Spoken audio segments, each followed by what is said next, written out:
చాలా సంతోషం. నేను గమనించినటువంటి ఒక కొత్త కోణం ఏమిటంటే, నిన్నటి రోజున నాకు కళ్యాణం జరుగుతున్నప్పుడు ఒక ఆవు అరుపులు వినపడ్డాయి. వినపడితే నేను నా భార్యతో అనబోయాను, ఆవు అరుపులు వినపడుతున్నాయి అని.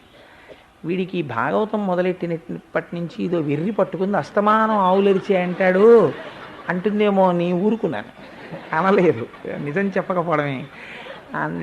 తీరా నేను ఆఫీస్కి వెళ్ళిపోయిన తర్వాత ఇవాళ శ్రీనివాస్ గారిని, వారు మంచి భావుకులు, కవిత్వం కూడా తెలుసున్నవారు, వారు నాకు ఒక ఉత్తరం రాసి, ఆ ఉత్తరం ఉందో లేదో నాకు తెలియదు కానీ కవర్లో వారు ఆ ఉత్తరం రాసి కొన్ని ఫోటోలు పంపించారు నాకు. కోటేశ్వరరావు నిన్నటి రోజున ఇన్ని వేల మంది మధ్యలోకి ఎక్కడి నుంచి వచ్చిందో ఒక ఆవు పువ్వులు పెట్టుకుని వచ్చింది.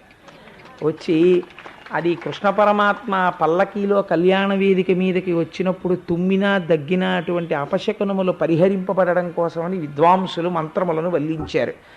ఆయన దిగి కళ్యాణ మంటపంలో సింహాసనం మీద కూర్చున్నారు, లేదా కళ్యాణ వేదిక మీద కూర్చున్నారు అనగానే ఆ ఆవు మోరలెత్తి అంబా అని అరిచినది అని, ఎప్పుడెప్పుడు ఏం జరిగిందో ఆయన ఫోటోలు తీసి, నేను నిజంగా వారి ఉత్సాహానికి ఆశ్చర్యపోయాను.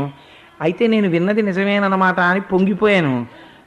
అది తాళి కట్టినప్పుడు అరిచినటువంటి సందర్భం, ఆ ఆవు ఇన్ని వేల మందిలో పువ్వులు పెట్టుకుని వచ్చి కృష్ణుడు వేదిక మీదకి వచ్చాడు అన్నప్పుడు అది ఎంత ఆర్తిగా నమస్కరిస్తున్నట్టుగా వేదిక వంక చూస్తుందో చూడండి.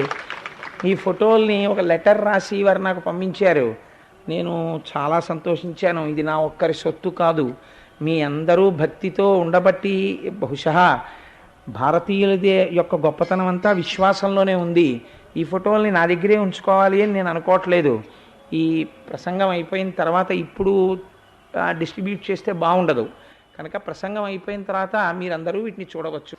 మీకందరికీ నేను కూడా ఒక్కసారి వ్యక్తిగతంగా నా కృతజ్ఞతలను ఆవిష్కరిస్తూ వేదిక మీద కూర్చుని మీకు నేను నమస్కరించడం అన్నదంత భావ్యం కాదు కాబట్టి సభాస్వరూపంగా నమస్కారం చేస్తూ మీ అందరికీ నా కృతజ్ఞతలు, ప్రత్యేకించి ఆడపిల్లల యొక్క క్రమశిక్షణకి నా అభినందనలు తెలియచేస్తూ ఉత్తరోత్తర ఇలాగే మన హైందవ సమాజము పరిఢవిల్లాలి అని ఈశ్వరుడి పాదములు పట్టి ప్రార్థన.